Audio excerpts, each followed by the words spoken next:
So இந்த வீடியோவில் வந்து how to manage secure web கேட்வேவை எப்படி மேனேஜ் பண்ணுறது அப்படின்னா நீங்கள் எப்படி அசியூம் பண்ணலான்னா, இப்போ செக்யூர் வெப் கேட்வேல நம்ம இப்போ இது வரைக்கும் டிஸ்கஸ் பண்ண எல்லா 26 வீடியோஸ்லேயும் வரக்கூடிய ஃபீச்சர்ஸ் எல்லாம் இன்டெகிரேட் பண்ணிவிட்டு ஒன்றா ரெடியாக ப்ரொடக்ஷன் லைவ் இருக்குது அப்படின்னா எல்லாமே அப் அண்ட் ரன்னிங்.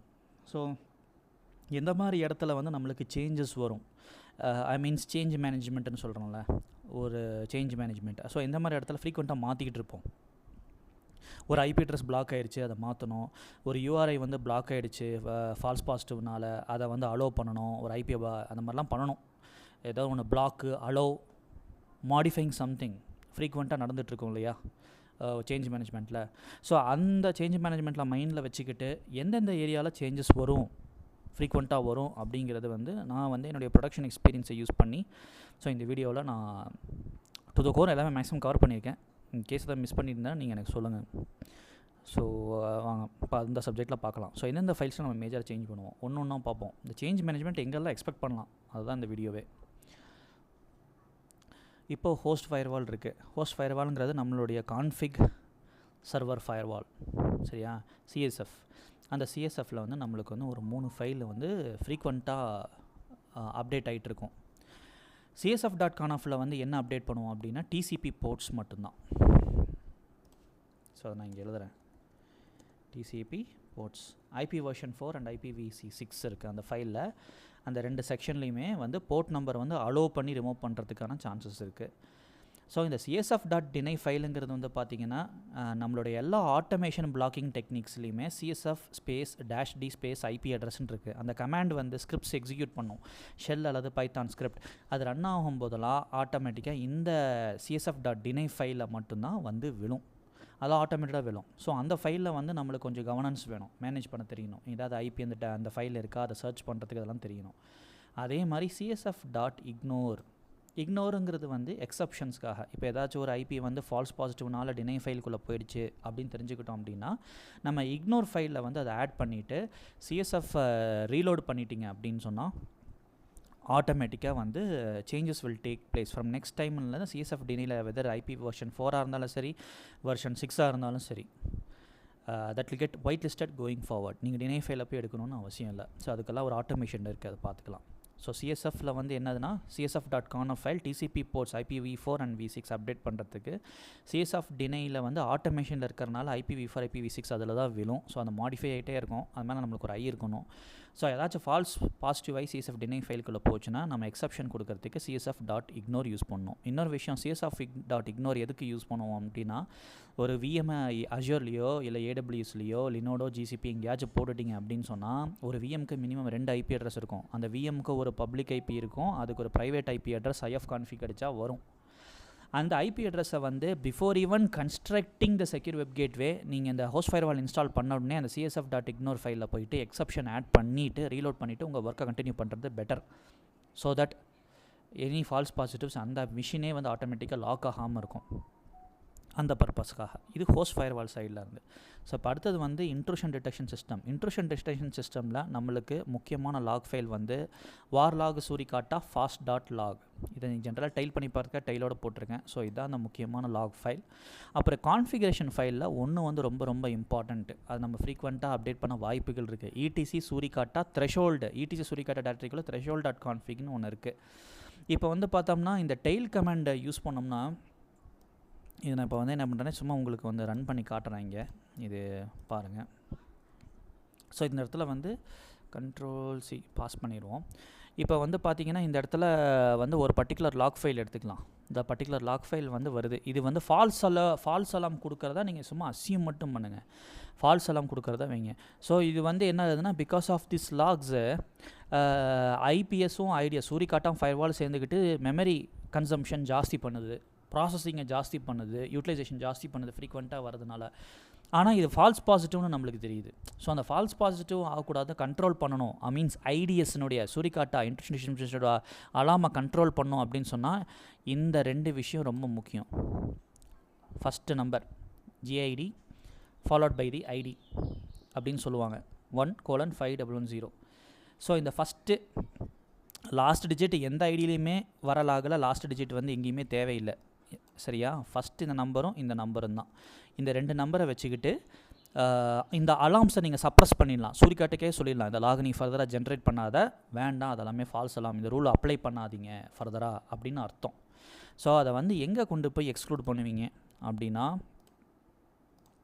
ETC சூரிகாட்டா threshold.config ஃபைலில் at the end of the file நான் இங்கே வந்து சில ஆப்ஷன்ஸ் இங்கே கொடுத்துருக்கேன், நீங்கள் யூஸ் பண்ணிக்கலாம். ஸோ அந்த ஃபஸ்ட்டு சொன்னேன் இல்லையா, அந்த 1 கோலனை தான் அவங்க இங்கே வந்து இப்படி ரிப்ரசன்ட் பண்ணியிருக்காங்க, which is called as the gen ID. அடுத்தது வந்து signature ID which is called as the sig ID. the rest of the 5 to 6 digits இருக்குல்ல, அதுதான் 6 ID. இங்கே பார்த்தீங்கன்னா இதுதான் gen ID, இதுதான் sig ID.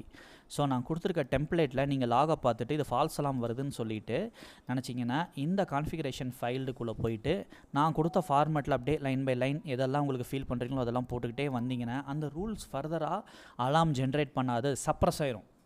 ஸோ லாக்ஸ் வராது. ஸோ ஆட்டோமேட்டிக்காக லாக்ஸ் வராது நினச்சி சிஎஸ்எஃப்க்கு தேவையில்லாத ரிக்வஸ்ட் போகாது பிளாக்கிங்காக. சரியா? So you can make use of this.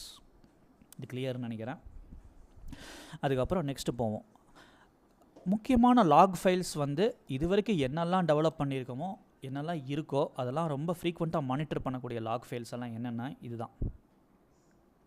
Warlock சிஸ்லாகை வந்து எதுக்கு மானிட்டர் பண்ணணும்னா, அதுதான் வந்து சிஎஸ்எஃப் ஃபயர்வால்னுடைய லாக் வந்து இங்கே தான் வரும், வார்லாக் சிஸ்லாக்குள்ளே தான் வரும். அதனால தான். ஸோ சிஎஸ்எஃப்லேயும் வந்து பார்த்தீங்கன்னா CSF.blocklists ஒன்று இருக்குது, த்ரெட் இன்டெலிஜென்ஸ். அது வழியாக வர பிளாக்ட் ஐபி எல்லாம் நீங்கள் அந்த லாகில் பார்க்கலாம். ஸோ அந்த லாக் வந்து இம்பார்ட்டண்ட். ஸோ டிடாஸ்க்கு நம்ம இதை வந்து ஃப்ரீக்வெண்ட்டாக யூஸ் பண்ணுறோம். வார்லாக் சிஸ்லாக சிஎஸ்எஃப்பில் தானே இருக்குது டிடாஸுங்கிறது, அது ஒன்று. இப்போ அடுத்த 2 லாக் வந்து பார்த்தீங்கன்னா வார்லாக் சூரிகாட்டா ஃபாஸ்ட் லாக் உங்களுக்கு தெரியும், அது சூரிகாட்டா.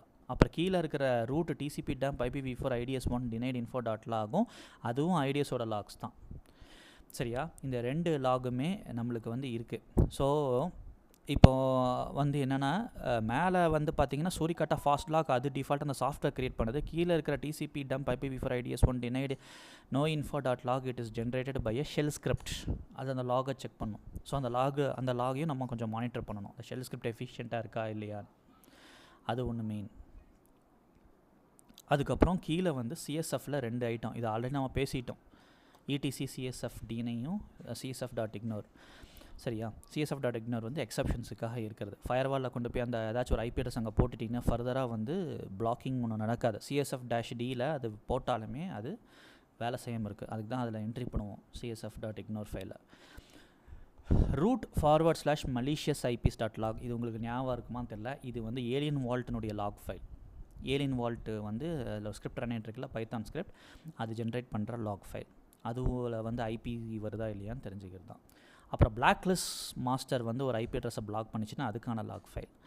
டிடாஸ், நான் ஒரு பைத்தான் ஸ்கிரிப்ட் வச்சுருக்கேன், இந்த பிளாக்ட் ஐபிஸ். அது நீங்கள் ஏர்லியர் இதெல்லாம் பார்த்துருந்தா தான் இந்த வீடியோ உங்களுக்கு புரியும். க்ளீனாக அப்படியே செக்ஷன் வைஸ் பார்த்துட்டு வந்திருந்தால் தான் இந்த லாக் புரியும். ஸோ இது டிடாஸில் ப்ரிவென்ஷனுக்காக இருக்காது.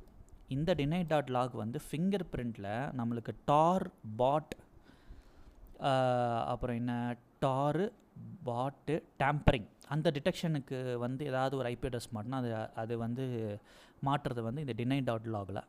ஸ்கேம் அனலிட்டிக்ஸ் த்ரெட் இன்டெலிஜென்ஸ் வந்து ஏதாச்சும் ஒன்று வந்து ஸ்கோர் வைஸ் > 60 சொல்லியிருந்தால் அது இந்த லாக் ஃபைலில் வந்து விழுவும்.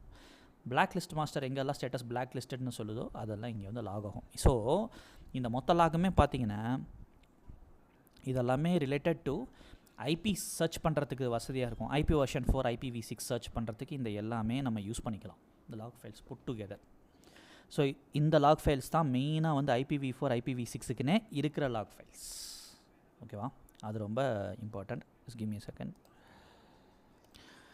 ஒரு ஃபைல் லாக் ஃபைல் இன்க்ளூட் பண்ணோம், அது நான் இன்க்ளூட் பண்ணாமல் மறந்துட்டேன், அதுக்கு தான் வந்து பாஸ் பண்ணியிருந்தேன். ஸோ பார்த்தீங்கன்னா இந்த warlog mod security.log உங்களுக்கு தெரியும், அது வந்து வெப் அப்ளிகேஷனுடைய லாக்ஸ், வெப் அப்ளிகேஷன் ஃபயர்வால்னுடைய log files. 400 error code, 403 error code எல்லாமே வந்து அந்த லாக் ஃபைல்குள்ளே தான் இருக்கும். ஸோ ஆக்சுவலாக வந்து பார்த்திங்கன்னா இந்த கடைசியாக இருக்கிற இந்த லாக் ஒன்று மட்டும்தான் லேயர் 7 URIs வந்து பிக் பண்ணுற லாக் தான். வெப் அப்ளிகேஷன் ஃபயர்வால் யூஆர்ஐஸை தானே பிளாக் பண்ணுது. ஸோ அந்த யூஆர்ஐக்கான லாக் மட்டும்தான் அந்த mod security டாட் லாக் இருக்கும். அது கொஞ்சம் நம்ம பார்க்கணும். ஸோ ஐபிஸ், ஸோ அதுக்கு மேலே இருக்கிறது எல்லாமே ஐபி அட்ரஸ்க்கு சம்மந்தப்பட்ட லாக் சர்ச் லாக் ஃபைல்ஸ் தான்.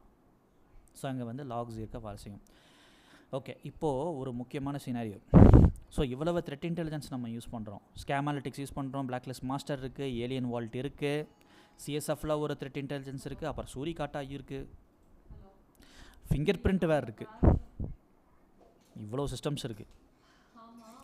இதில் போய் நம்மளுடைய ப்ரொடக்ஷன் டைமிங்கில் செக்யூர் வெப் கேட்வேல கிளைண்ட் சொல்கிறான் ஒரு ஐபி அட்ரஸ் வந்து இந்த பிளாக் ஆகிடுச்சு ஃபால்ஸ் பாசிட்டிவ்னால, அது எப்படி ஒயிட் லிஸ்ட் பண்ணுறது அப்படின்னு கேட்டிங்கன்னா, நீங்கள் இந்த லாக் ஃபைலெல்லாம் போய் சர்ச் பண்ணிகிட்டு இருக்க முடியுமா மேனுவலாக? Definitely not possible. அதுக்கு ஒரு ஆட்டோமேஷன் ஸ்கிரிப்ட் தான் IP log search dot BY.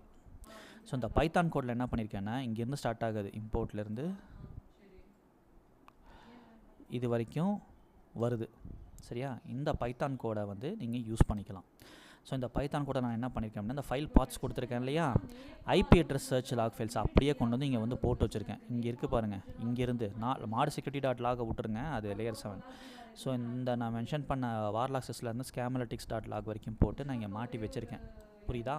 அதை வந்து இந்த பைத்தானில் வந்து போட்டுட்டு சேவ் பண்ணிவிட்டு அதுக்கு ஃபுல் பர்மிஷன் கொடுத்துட்டு நீங்கள் வந்து ஐபி சர்ச் கமாண்டில் Python 3 IP log search space IP address, இது வந்து நானாக பண்ண ஸ்கிரிப்ட். அந்த லாக் ஃபைல்ஸை சர்ச் பண்ணி அந்த ஐபி இருக்கா இல்லையான்னு சொல்கிறதுக்கு தான். இருந்தால் எந்த லாக் ஃபைல்குள்ளே இருக்குங்கிறது தெரிஞ்சிடும். அதை பேஸ் பண்ணி எந்த விஷயத்தில் அந்த எதனால் அந்த ஐபி அட்ரஸ் மாட்டிச்சுன்னு நம்மளுக்கு தெரியும். அதுக்கு இந்த பைத்தான் ஸ்கிரிப்ட் உங்களுக்கு ரொம்பவே ஹெல்ப் பண்ணும். ஸோ ஒரு யூசர் வந்து ப்ரொடக்ஷன் ஹவர்ஸில் கூப்பிட்டு கேட்டேன்னு சொன்னால் அவ்வளோ லாக்ஸ் இருக்கும், அதை போய் நீங்கள் சர்ச் பண்ணி ட்ரபிள் ஷூட் பண்ணுறது ரொம்ப கஷ்டம். எதில் மாட்டிச்சுன்னு தெரியாது, டிஎன்ஏல ஆல்ரெடி இருக்கா இல்லை இக்னோரில் இருக்கா, எதனால் பிளாக் ஆச்சுன்னு தெரியாது. அதுக்கு ரீசன் வேணும் அப்படின்னா நீங்கள் இந்த பைத்தான் ஸ்கிரிப்டை தயவுசெய்து யூஸ் பண்ணுங்கள், அப்போ தான் எஃபெக்டிவாக சர்ச் பண்ண முடியும். இல்லைன்னா it will waste your time. Then அந்த உங்களால் ஆக்ஷன் எடுக்க முடியாது. அதுக்கு நீங்கள் இந்த பைத்தான் ஸ்கிரிப்ட் பயன்படுத்தணும். ஸோ பைத்தான் 3 ஸ்பேஸ் நான் கொடுத்த ஸ்கிரிப்டை போட்டுட்டு ஐபி வெர்ஷன் 4 இருந்தாலும் சரி, IPv6 இருந்தாலும் சரி, அதை அடித்து என்டர் பண்ணிங்கன்னா இந்த லாக் ஃபைலில் எந்த லாக் ஃபைலில் இருக்குன்னு தெரியும். ஸோ அந்த லாக் ஃபைல் பார்த்தாவே தெரியும் எதனால அந்த ஐபி அட்ரஸ் வந்து பிளாக் ஆச்சு. ஏலியன் வால்ட் சொல்லிச்சு அந்த ஐபி பேடுன்னு, பிளாக்லிஸ்ட் மாஸ்டர் சொல்லிச்சு அந்த ஐபி பேடுன்னு, ஸ்கேமாலிட்டிக்ஸ் சொல்லிச்சு அந்த ஐபி பேடு அப்படின்னு சொல்லிட்டு நிறைய ஆப்ஷன்ஸ். சிஎஸ்எஃபோட த்ரெட் இன்டெலிஜென்ஸ், ஐடிஎஸ் பிளாக்கிங் என்னங்கிறது நம்மளால் வந்து கிளைண்ட்டுக்கு எடுத்து சொல்ல முடியும். அதை டாக்குமெண்ட் பண்ணி வச்சுக்கலாம். அப்புறம் அதை வந்து என்ன பண்ணுவோம்னா, அந்த ஐபி அட்ரஸ் எதனாலங்கிறத விஷயத்தை தெரிஞ்சுக்கிட்டு அது சிஎஸ்எஃப் டினையில் இருந்துச்சுன்னு சொன்னால் ஆட்டோமேட்டிக்காக இக்னோரில் கொண்டு போய் ஆட் பண்ணிவிட்டு சிஎஸ்எஃப் ரீலோட் பண்ணிட்டேன்னா எந்த விதமான த்ரெட் இன்டெலிஜென்ஸ் இருந்தாலும் சரி ஃபர்தராக வந்து சிஎஸ்எஃப் டினைக்குள்ளே அந்த ஐபி என்ட்ரே ஆகாது. ஸோ தட் உங்களால் ஃபால்ஸ் அலார்ம்ஸை கண்ட்ரோல் பண்ண முடியும். ஸோ இது கொஞ்சம் பிக்கர் டாஸ்க்காக தான் வரும். டில் நம்ம பில்ட் பண்ண செக்யூர் வெப் கேட்வே வந்து ப்ரொடக்ஷனில் போட்டு ஸ்டெபிலைஸ் பண்ணுறதுக்கு it will take some time. So ஒரு அப்ளிகேஷனை பில்ட் பண்ணுறீங்க, நம்ம செக்யூர் வெப் கேட்வே செக்யூரிட்டி சொல்யூஷனாக யூஸ் பண்ணுறீங்க அப்படின்னா you need to give some time to get it properly tuned. So false positive டியூனிங்கே உங்களுக்கு டைம் தேவைப்படும், depending upon the number of applications that you have, even if it is a website or a API or web application. சரியா?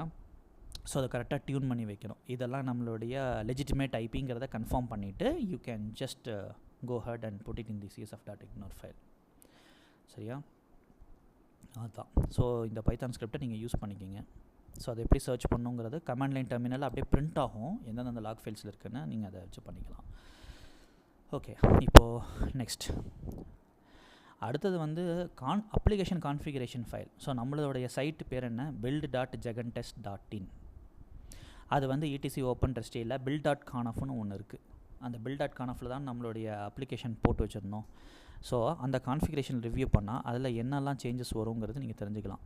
So பார்த்தீங்கன்னா server hater இங்கே எதுவும் changes வர, server service வராது. Okay, இது வந்து பார்த்திங்கன்னா வருஷத்துக்கு ஒரு தடவை இந்த சர்டிஃபிகேட்டை இதில் லெட்ஸ் என்கிரிப்டிங்னால 3 மாதத்துக்கு ஒரு தடவை தான் அதனுடைய HTTPS TLS சர்டிஃபிகேட் வந்து வேலிடாக இருக்கும்.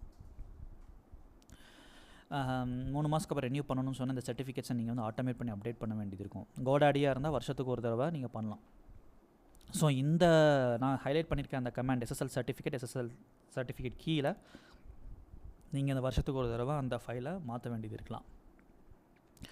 ஒருவேளை இப்போ நான் ஹைலைட் பண்ணியிருக்கிறது ஜீரோ ட்ரஸ்ட் யூஸ் பண்ணுறீங்க அப்படின்னா அந்த சர்டிஃபிகேட் 365 டேஸ்க்கு டெவலப் பண்ணிங்கன்னா அதுக்கு வருஷத்துக்கு ஒரு தடவை நீங்கள் வந்து அந்த சர்டிஃபிகேட்ஸ் எக்ஸ்பயர் ஆகிடுச்சுன்னா கிளைண்ட்டுக்கு வந்து பிளாக் ஆகுதுன்னு சொல்ல முடியாது, எதுவுமே வேலை செய்யாமல் போயிடும். ஸோ சர்டிஃபிகேட் வேலிட் இல்லாதனால ஸோ அதை நீங்கள் சர்டிஃபிகேட்டை மாற்றிட்டு டக்குன்னு அப்டேட் பண்ணணும். ஸோ இந்த 2 line SSL client certificate, SSL verify. இது எப்போ zero trust frame work, mutual TLS authentication, device trust, அந்த இடத்துல இது வந்து சேஞ்சஸ் தேவைப்படும் இந்த ஃபைல். ஸோ எத்தனை வருஷத்துக்கு இந்த சர்டிஃபிகேட் க்ரியேட் பண்ணுமோ அதுக்கேற்ற மாதிரி மாடிஃபை பண்ண வேண்டியது வரும். அது ஒன்று இம்பார்ட்டன்ட். அடுத்தது ஜியோ ஐபி ரெஸ்ட்ரிக்ஷன்ஸ் வந்து லொக்கேஷன் டைரக்டிவ்க்குள்ளே நம்ம போட்டிருந்தோம் இந்த லைன்ஸ். ஸோ பார்த்திங்கன்னா இந்த லைனில் வந்து நீங்கள் வேறு ஏதாவது கண்ட்ரிஸ் ஃபர்தராக மாடிஃபை பண்ணணும், ஆட் பண்ணணும், இந்தியா ரிமூவ் பண்ணணும், போகணும் வரணும், மாடிஃபை வந்தால் அந்த 2 பிரேசஸ், கட் பிரேசஸ் இந்த ப்ராக்கெட்ஸ்குள்ளே நீங்கள் எடுக்கலாம், ஆட் பண்ணிக்கலாம். ஸோ அதில் ஒரு சேஞ்சஸ் எக்ஸ்பெக்ட் பண்ணலாம். அப்புறம் கண்டென்ட் செக்யூரிட்டி பாலிசி, அதுக்கப்புறம் கார்ஸ் பாலிசி, அதுலேயும் மாடிஃபிகேஷன்ஸ் வரும். அதை கொஞ்சம் டீட்டெயில்டாக பார்ப்போம். இப்போது கார்ஸ் பாலிசியோட கான்ஃபிகரேஷன் ஃபைல் இங்கே போட்டிருக்கேன். ஸோ நேற்று சொன்ன மாதிரி நீங்கள் எந்த லோக்கல் சைட்டு கண்டிப்பாக நீங்கள் இங்கே வந்து போட்டுருவீங்க. இன் அடிஷன் டு தட் உங்களுக்கு நான் நேற்று சொன்ன அந்த content CSPER.io content security policy generator, அதில் ஏதாவது ஒரு டொமைன்ஸ் உங்களுக்கு கண்பட்டுச்சுன்னு சொன்னால் நீங்கள் பைப் அட்ரஸ் போட்டு இதில் அப்படியே போட்டுக்கிட்டே போகலாம். ஸோ ஐ கேன் ஸோ நீங்கள் ரிமூவ் பண்ணலாம், ஆட் பண்ணிக்கலாம். ஸோ இந்த இடத்துல ஒரு சேஞ்சஸ் வரலாம், கார்ஸில் மாற்றங்கள் வரலாம், இட் இஸ் எக்ஸ்பெக்டட். அப்புறம் CSP file, content security policy ஃபைலில் வந்து உங்களுக்கு வந்து என்ன வரலான்னா இந்த add header, depending on the application features that you do, அது வந்து தேர்ட் பார்ட்டி எக்ஸ்டர்னல் டொமைன்ஸில் இருந்ததுன்னா அதை வந்து மாடிஃபை பண்ண வேண்டியதுன்னா இந்த இடத்துல மாடிஃபை பண்ண வேண்டியது வரும். So content security policy and cars அங்கே வந்து நீங்கள் சேஞ்சஸ் எதிர்பார்க்கலாம். ஸோ அதுதான் இங்கே இருக்குது கண்டென்ட் செக்யூரிட்டி பாலிசி. கார்ஸ் வந்து லொக்கேஷன் டைரக்டிவ்க்குள்ளே இருக்குது, இது வச்சு பார்த்தாச்சு. இப்போ அடுத்தது வந்து மாடு செக்யூரிட்டி. ஸோ இது ரெண்டுமே வந்து வெப் அப்ளிகேஷன் ஃபயர்வால். இந்த வெப் அப்ளிகேஷன் ஃபயர்வாலில் வந்து சேஞ்சஸ் எங்கே எதிர்பார்ப்பீங்க அப்படின்னா அந்த எக்ஸ்க்ளூஷன் அந்த ஒரு ஃபைலில் மட்டும்தான். அந்த ஒரு ஃபைல் என்னங்கிறத நம்ம செக் பண்ணலாம். ஸோ இந்த இடத்துல தான் வெப் அப்ளிகேஷன் ஃபயர்வால்ஸ் இந்த டைரக்டரிக்குள்ளே இருக்கும். ஸோ அந்த டைரக்டரிக்குள்ளே இருக்கிற இந்த ஃபைலில் நம்ம ஆல்ரெடி வெப் அப்ளிகேஷன் ஃபயர்வால் வீடியோவில் கிளியராகவே போட்டிருக்கு. என்ன போட்டிருக்கு அப்படின்னா எப்படி ஒரு URI பிளாக் பண்ணுறது, மீன்ஸ் URI பிளாக்கிங் சொல்ல முடியாது, அதை எப்படி பிளாக்கிங் ரூல்ஸ் போடுறது, அப்புறம் ஒரு URI ஃபால்ஸ் பாசிட்டிவாக மாட்டிச்சுன்னா அது எப்படி because of the threshold anomaly detection த்ரெஷோல்டான பிளாக் அடிச்சுன்னா அதை ரிலீஸ் பண்ணுறது, அதை எக்ஸ்க்ளூட் பண்ணுறது, blocking, excluding or removing something, modifying something, இது எல்லாமே நடக்கிறதான அந்த ஃபைல்குள்ளே தான் நடக்கும். ஸோ அதுக்குள்ளே நீங்கள் மாடிஃபிகேஷன்ஸ் எதிர்பார்க்கலாம். அதான் சொல்ல வந்திருக்கேன். ஸோ வேறு ஏதாவது கான்ஃபிகரேஷன் ஃபைல் இதில் வந்து மிஸ் பண்ணியிருக்கோமான்னு பார்த்துருவோம். ஸோ சர்டிஃபிகேட்ஸ் இது பார்த்தாச்சு, மியூச்சுவல் TLS பார்த்தாச்சு, CSP பார்த்தாச்சு, ஜியோகிராஃபிக் பார்த்தாச்சு, கார்ஸ் பார்த்தாச்சு, வெப் அப்ளிகேஷன் ஃபயர்வால் சேஞ்சஸ் வரும் அதுவும் பார்த்தாச்சு. இப்போ நெக்ஸ்ட் போவோம். ரைட், இப்போ கடைசியில் இதில் ரீகேப்சர் வெர்ஷன் 3 இன்டெகிரேஷன் பார்த்தோம். அதில் பார்ட் 19 கான்ஃபிகரேஷன் ஃபைலை நீங்கள் இன்டெகிரேட் பண்ணிட்டீங்கன்னா அதில் ஏதாவது ப்ரொடக்ஷன் ஹவர்ஸில் சேஞ்ச் ஆகும்னா பாசிபிலிட்டிஸ் இருக்குது, பட் அது ரேர் தான். பட் ஜஸ்ட் சொல்கிறேன், பார்ட் 19 ஃபைல் நான் வச்சுருக்கேன், அதை ஓப்பன் பண்ணுறேன். அதில் லுவா ஸ்கிரிப்ட் இருக்குமா, அந்த என்ஜினியர்ஸ் அந்த build.conf லுவா ஸ்கிரிப்ட் போட்டிருந்தோம் இல்லையா, அந்த லுவா ஸ்கிரிப்ட் இங்கே இருக்குது. இந்த இடம் ஹைலைட் பண்ணுறேன்ல, இந்த த்ரெஷோல்டை வந்து according to the your organisation security officer நான் இப்போ = 0.5 வச்சுருக்கேன். டிபெண்டிங் அப்போ அந்த வல்னரபிலிட்டி நீங்கள் இதை 0.5லேருந்து 0.7க்கு கொண்டு போகலாம், 0.8க்கு கூட வச்சுக்கலாம். 0.7 இந்த 0.5 நான் 0.5 வச்சுருக்கேன், நீங்கள் 0.7 வரைக்கும் கூட போகலாம். But depends on your assessment தான், ஃப்ராட் ஸ்கோரை வந்து எதுன்னு கரெக்டாக வச்சுக்கிறது, சரியா? ஸோ இங்கே வந்து உங்களுக்கு ஒரு மாடிஃபிகேஷன்ஸ் நீங்கள் எதிர்பார்க்கலாம். இப்போ அடுத்தது IPAP, அப்புறம் recapture version 3, IPAPI.co, blacklistmaster.com, scamalytics.com, fingerprint.comல நிறையா கிளைண்ட் சைடு API கீஸ் இருக்குது, சர்வர் சைடு கீஸ் இருக்குது. அதெல்லாம் நீங்கள் வந்து சப்ஸ்கிரிப்ஷனுக்கு ஏற்ற மாதிரி அப்டேட் பண்ணி மாற்ற வேண்டிய வர ஆப்ஷன்ஸ் இருக்கலாம், அது ஒன்று. ஸோ ரீகேப்சர் பார்த்துட்டோம், இது API கீ, பிளாக்லிஸ்ட் மாஸ்டரும் API கீ தான், ஸ்கேமாலிட்டிக்ஸ் API தான். fingerprint.com, ஆமாம், இங்கே நீங்கள் சேஞ்சஸ் பண்ண வேண்டியது வரலாம். எப்படின்னா fingerprint.comனுடைய machine learning based device identity லுவாவில் நம்ம வச்சுருந்தோம்ல, அவங்களோட டிவைஸ் ஐடி மென்ஷன் பண்ணி இருந்தால் அது அலோடு, டிவைஸ் ஐடி இல்லைன்னா டினைடு பேஜுக்கு ரிடைரக்ட் ஆகும்.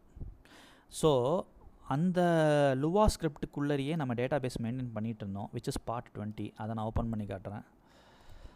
ஸோ அந்த கான்ஃபிகரேஷன் ஃபைலில் இந்த ஏரியா இருக்கு இல்லையா, லோக்கல் அலோட் ஐடிஸ், ஸோ இங்கே நீங்கள் மாடிஃபை பண்ண வேண்டியது இருக்கும். ஓகே, ஆட் பண்ணலாம், ரிமூவ் பண்ணிக்கலாம், தட் டிபெண்ட்ஸ். ஸோ ஓவரால் பார்த்தீங்கன்னா இந்த வீடியோவில் வந்து secure web gateway as a whole எல்லா ஃபீச்சர்ஸோடு பில்ட் பண்ணியிருந்தா அது எந்தெந்த இடத்துலலாம் மாடிஃபை பண்ண வேண்டியது இருக்குது அப்படிங்கிறது வந்து மாடிஃபிகேஷன்ஸ் எதிர்பார்க்கலாம், சேஞ்சஸ் எதிர்பார்க்கலாம், எப்படி மேனேஜ் பண்ணணும் அப்படிங்கிறத பார்த்து தான் இந்த வீடியோவில் அப்டேட். ஓகே, தேங்க்யூ ஃபார் வாட்சிங்.